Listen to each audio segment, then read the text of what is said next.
Bien, de nuevo.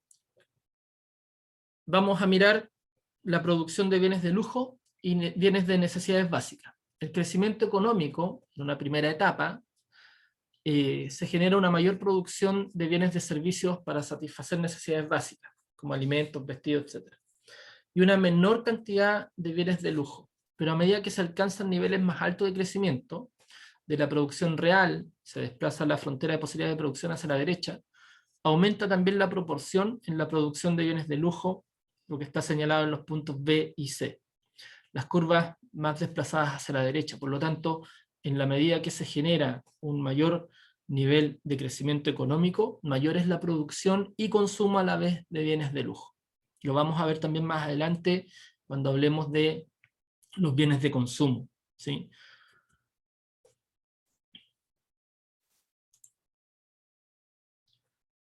Ahora, el problema de la escasez en la cantidad de bienes y servicios que se pueden producir en un determinado periodo de tiempo con los recursos y la tecnología disponible también es limitada, dado que la economía en la ciencia, en la elección o disyuntivas, ¿no? Producir una cantidad mayor de un bien siempre exigirá necesariamente producir menos de otro.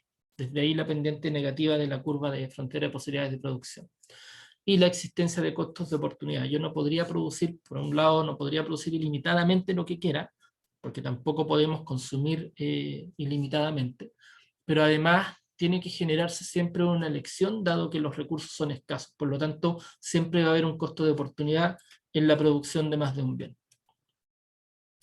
Solamente voy a dejar planteado este ejercicio, lo vamos a mirar en la próxima clase. Vamos a suponer la siguiente tabla, donde se resumen las posibilidades de producción de una economía que produce solo dos bienes, computadores y automóviles. Podemos ver que en el punto A se pueden producir 0 computadores y 10 automóviles. En el punto B se puede producir un computador y 8 automóviles. En el punto C, 2 computadores y 6 automóviles. En el punto D, 3 computadores y 3 automóviles. Y en el punto E, 4 automóviles, perdón, 4 ordenadores y 0 automóviles. Las preguntas entonces son, ¿qué significa la frontera de posibilidades de producción o curva de transformación de una economía?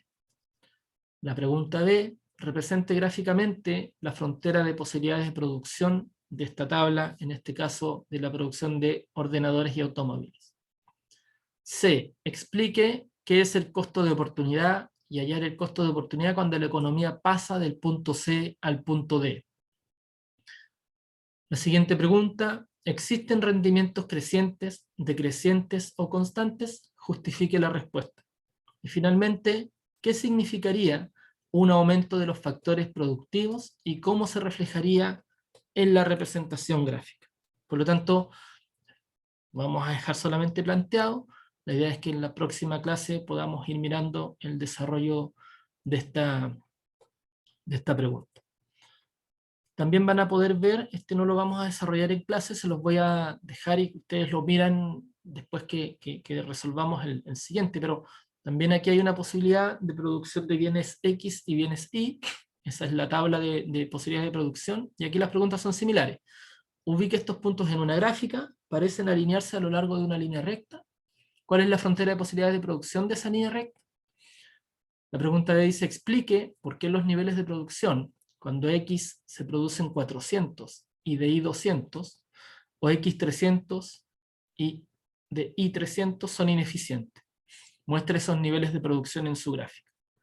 Explique por qué los niveles de producción de X en 500 unidades y de Y en 350 son inalcanzables en esta economía. Y la última pregunta dice, ¿cuál es el costo de oportunidad de una unidad adicional de X en términos de Y en esta economía? Este costo de oportunidad depende de las cantidades producidas. Por lo tanto, aquí tenemos un par de ejercicios en donde vamos a mirar, en primer lugar, cómo se comporta la curva de posibilidades de producción, o frontera de posibilidades de producción, y por otro lado, vamos a ir representando gráficamente qué es lo que va ocurriendo con esta curva.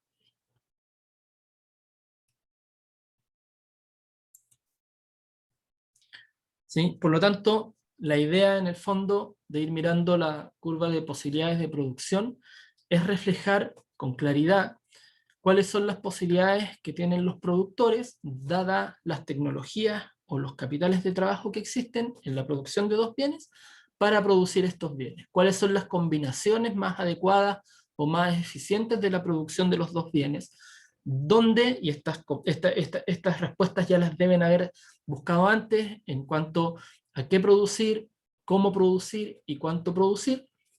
Por lo tanto, desde esa figura, con los factores tecnológicos y económicos disponibles o de presupuesto, se genera la posibilidad de cuántos bienes pueden producir en esta economía.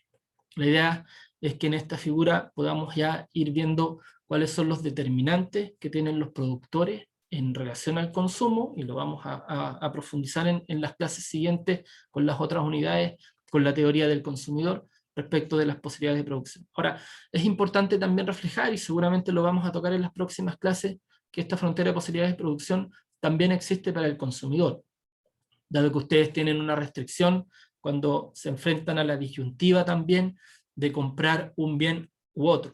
Ustedes saben que para comprar un pantalón o un par de zapatos tienen una restricción también presupuestaria. Eventualmente podrían comprar una cantidad X de ambos o solamente decidir comprar una de las dos prendas. Lo mismo pasa en todas las decisiones que tengamos que tomar. Cuando vamos al supermercado, por ejemplo, también tenemos que tomar la decisión de cuánto queremos o cuánto podemos consumir dado un presupuesto X respecto de las necesidades y las posibilidades. Por lo tanto, la idea ya es ir mirando cuáles son las posibilidades o cuáles son las restricciones que tenemos, tanto de presupuesto como de factores productivos. ¿Alguna pregunta, consulta o comentario? Profesor, el ejercicio que quiere que hagamos está en el PPT, ¿cierto? Sí, está en la PPT, Ah, ya.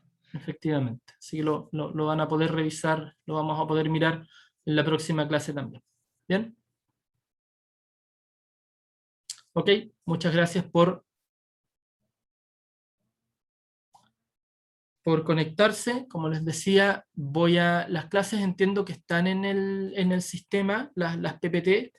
Yo agregué algunas láminas, por lo tanto les voy a enviar la PPT hoy día para que le puedan dar una mirada, y el lunes seguimos conversando respecto del ejercicio. ¿Ok? Muchísimas gracias por volver a conectarse. Espero que pasen un buen fin de semana y nos vemos el lunes. Chao, profe. Muchas gracias, Que esté bien. profesor. Chao, Chao, cuídese. profe. Ya, profe.